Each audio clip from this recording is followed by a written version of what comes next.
Stacy Tonkin with Beyond the Table. We have Dr. Q, Tom Rossman here. He's been in the game for over 40 years. He helps lots of players, as we know, in the APA and all of the different leagues. He is a great trick shot artist, world champion trick shot artist. He's also a great player of the game three cushion and pool, and he's going to give us some advice on our mental game today and see if we can answer some of these questions. Dr. Q, do you have anything to say before we start? Well, first, I want to thank you, Stacy, for this opportunity and for making me only 50 years old because you said 40 years. I started when I was 10, I'm 75. So I think that probably adds up to 40. And I've been doing this since I was 10 as a rack boy. So thank you for that Wow. compliment. I appreciate it. I'm still a little bit of a beginner here, so we'll see.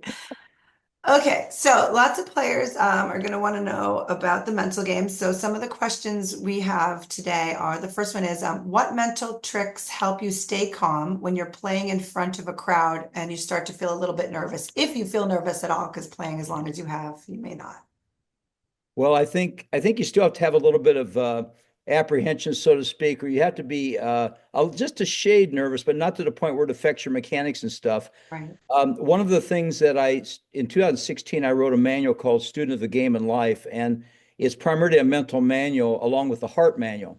And the three games address this issue of what's being taught is the first game I teach is game of the heart. If the heart isn't kind of relaxed. And if you kicked the dog last night, there's no way you're going to play a good game of pool because mentally you're thinking about the dog yet. All right. So Yeah. what I do is I first take care of the heart issue, and that can be done in many ways. But I have a spiritual walk as well. But the bottom line is everything in the heart tries to convert to a free thinking, goodwill choice decision in the brain. So if you're sitting there in a match, you approach the match in whatever way, shape, or form and you're nervous or you have this thing lingering in your mind, then you have to clean up before you even get to the match. Now that's a little bit difficult when you get there, and I've got some other ways to handle that. But the first thing is I don't get too nervous because I feel I'm blessed just to be there. The sights and sounds of the balls and the colors of the rainbow and I call them birds chirping when they roll across the table. Those things put me at peace. So I focus in on the things that I was taught as a rack boy at the age of 10 by a lady named Elsie at Elsie's Pool Room. And she taught me focus on those two things, the sound of the balls clicking against each other. If you have a little bit of click, it's like a Yeah. sparrow. And if you have a big click, it's a crow. And if you watch the balls, there's actually the colors of the rainbow. You have the solids, which are, Roy G. Biv in the acronym for the name of the rainbow. And then you have on the stripes, you have that as well. So the bottom line is I focus on those two things. Even when I get to the table, I'm looking at those, and I don't even really see my opponent to speak of after that. Wow, that's really great. This is some of the stuff that you're talking about. I remember you taught me years ago in Fred Fechter's and the sound, the That's smell, right. and that really helps. It helps me a lot because I mean I'm only a 552 and I haven't been playing, at top pro level for a long, long time, but I'm still able to go and win tournaments and compete and beat people because I think the mental game a lot helps me to really zero in. I'm so grateful to be at the game and at the table. And I always tell people how you do one thing is how you do everything. So if you're a maniac in your everyday life and you're crazy and chaotic and stressed out, and then you think you're going to go to the table and be like a relaxed Buddhist, right? Like it's just not going to Yeah. happen because No. your whole life has to kind of mesh together and correlate. So that's really great advice. And we're going to go to question two. How do you reset your mind after you make a mistake during an event? Well, actually, now that's a great question, but I actually have never made a mistake in 30 years. And let me explain that a little different. Every mistake that I make is a success in disguise. In other words, when I miss a shot, So good. I look at that as just a new shot. Most people say, oh, we're pool players, they got to go in the pocket. But how many balls that you shoot that don't go in the pocket, that's just a new Picasso. And what we do is we don't look at it that way. We look at it as something that, oh, it didn't do what I was supposed to do. But at that moment, listen, we're going to have a flat tire in life, okay? So what I try to do is I try to focus on the three good ones yet.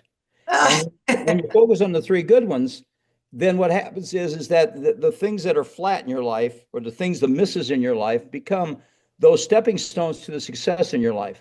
So that's really what I'm looking at. And one of the ways I do that when it comes to an actual game when I'm in a match, and I don't play a lot anymore, but the bottom line is when I'm having an issue, There are four things in the pool game that if I sit in a chair after something goes wrong, I envision four foundational principles that haven't changed for 500 years.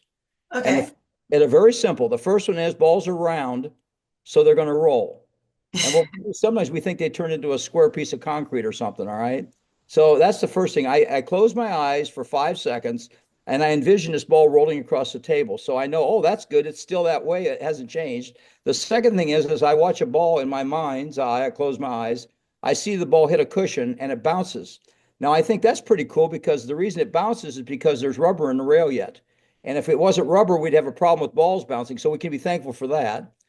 The third thing is that I put a ball and I actually drop it in the pocket in my mind's eye when I'm closing my eyes, and I hear it drop. That means that gravity's still in existence. We're not flying into outer space. The gravity's still holding us here, and it's still allowing balls to drop in the pocket. And the fourth thing is that I envision is I look at this table in my mind's eye, and I actually see the pockets not moving, and that's kind of neat because that means we're not in a shooting gallery.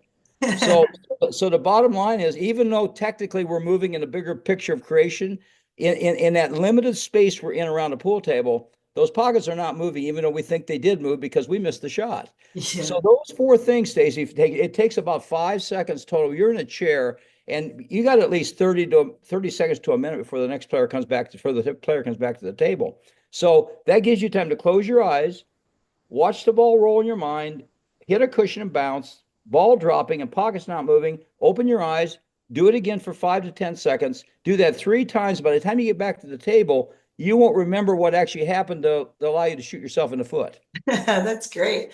Well, visualization, right, too. That's really Well, important. that is Yeah, visualization. It's that's in the visualization. mind's eye of the brain when you close your mind. In other words, if I ask everybody watching here, is if you tell me what an eight ball looks like, you're going to tell me what an eight ball looks like, and it's not even in front of you. So Right, the right, bottom right. line is you have this mind's eye view of everything. You know what the smell of a skunk is because you've smelled one before, and you know what that flat tire is, and you know it. So what I try to do is I asked the person one time. I said, "What do you do when you've got this skunky smell in your game?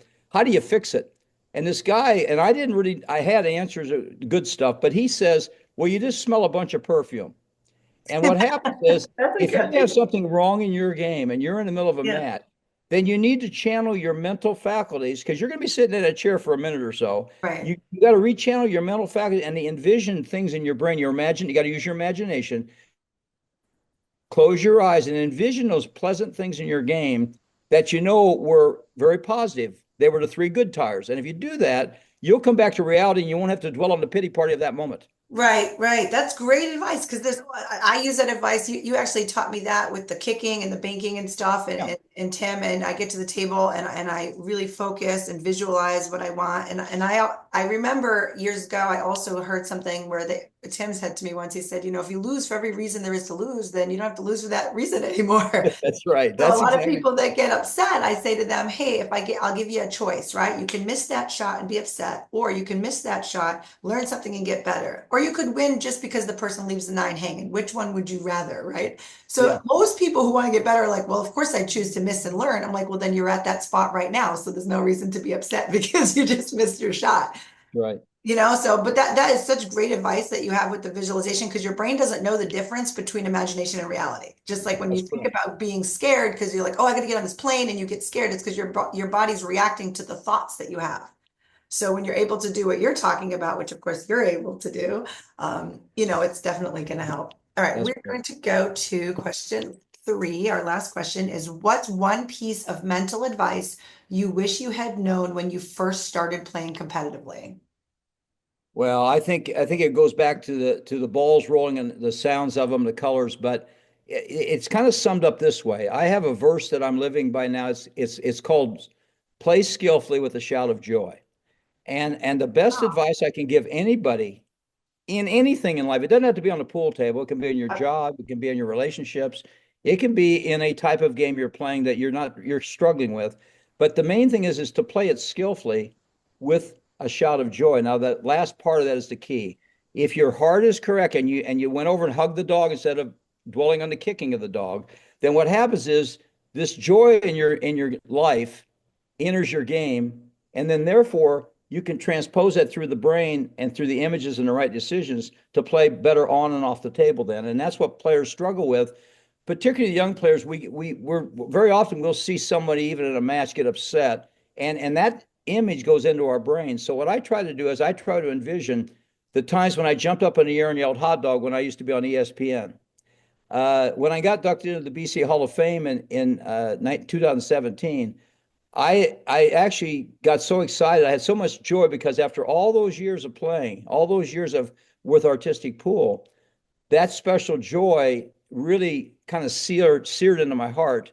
And not just the fact that the award was given, but the most important thing is that I was allowed to experience on my time here on earth this time of joy playing the game that I love to play and doing it at such a level to where, you get in a sense everybody wants to thank you or nice game, but I didn't look for that, but I got it anyway because I was dwelling on those sights and sounds of the balls. And in other words, my focus was on the right thing. So for the young people, you've got to focus on the right thing. And it starts in what you're doing in your childhood, growing up, the people that your peer groups, hanging around with the people who are going to be positive, your mentors, those that will train you properly with good mechanics, even the mental game, because you're basically going to become an actor in this game. And you have a producer and many producers that want to give you and directors in your life that want to give you the right way to go. So there's a narrow way to go where you follow these specific things with the joy that you've got in your heart, or you can go and be sidetracked by all the things in this world that can sidetrack us, and then that'll mess you up. So I try to tell them to keep straight, find a good mentor, and stay with that person, and that's really going to help them. Oh, that's great. That is really good advice because I really believe wholeheartedly in gratefulness and appreciation and Yeah. bringing that to what I do in the game. And I think that you're right. There's not a lot of talk about that because a lot of times people separate how they feel in life and then how they feel when they're at the table and what Yeah. they give in life and then what they can give at the table. And when people watch you play, they get that good feeling, like because you feel that way, right? That's always influenced me. And that's why you've gotten so many awards and you've gotten so many people to follow you and appreciate you, especially me. And you've taught me so much. And to this day, like when I go to the table just last week, I can do my three rail kicks and I can do all this. And I always tell people, well, I'm so lucky that I've known Dr. Cuse for like over 25 years and he's taught me all this stuff and everything you've ever taught me, I've always remembered and been able to do some crazy things because of the stuff that you guys have inspired me to do. And I've used a lot of that at the table. And so I want other people, up and coming players, juniors, to be able to get that feeling, like that excited feeling instead of the nervous feeling when they get there. And that gratefulness feeling like, wow, this is where I get to be. And I get to make this three reel kick shot. And whether it goes in or not, it doesn't matter because I'm going to really enjoy this shot and I'm That's, going to enjoy where I am and who I'm with and my opponent too. I enjoy everyone. that's And, right. and it's so great. And then sometimes, like, you make the shot, right? You make that last point, you're like, wow, like, I wonder if I was stressed out or I was pissed off or if I was somewhere else, if that would even happen, right? So these are all the reasons that I'm making this podcast and doing this so I can hear from people like you who are going to help so many players. And I'm definitely going to have you back because you have so much good stuff to share with everybody. And is there anything else you'd like to say, just like a positive note or something for you for the end of our session?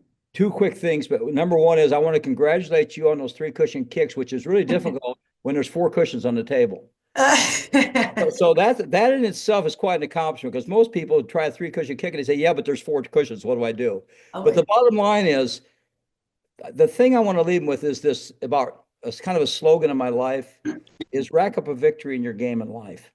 Most players rack up a victory when they win a game on the table, which is interesting because they put the balls in the rack, they run the balls out or whatever, and then they rack them up again and they put the balls and they keep going back and forth. We really can't satisfy ourselves. If we just leave them on the table, you wouldn't have this problem like I did my whole life, okay? But we put them in the rack, they disappear, they put them back, and we do this whole scenario, this circle our whole life. And what we forget about is that kind of that mundane thing of going over and over again is joyful, but the most joyful thing you can have is when you rack up the victory in your life. And I just want to take everybody that's watching this and that will watch, I want them just to make sure that focus on those things in life that bring you the joy. If you get watered down or somebody wants to cut you down or bully you or whatever it is, focus on the joys that so many people want to give you. They're there and they will give them to you. And if nobody else wants, Stacy, I know will give it all the time. And you can always pick up the phone and call me. I'll get back to you. You can send me an email. Stacy, you got all that contact information. yep. So I'll put rack that up in a the victory in your comments. game in life. That's the most important thing you can do. That's awesome. Okay, well, thank you. And then I will put your website and some information in the description Okay. of this so people can find you. And I appreciate so much you being here with us today. Thank you, Stacy. You're wonderful. Thanks a bunch.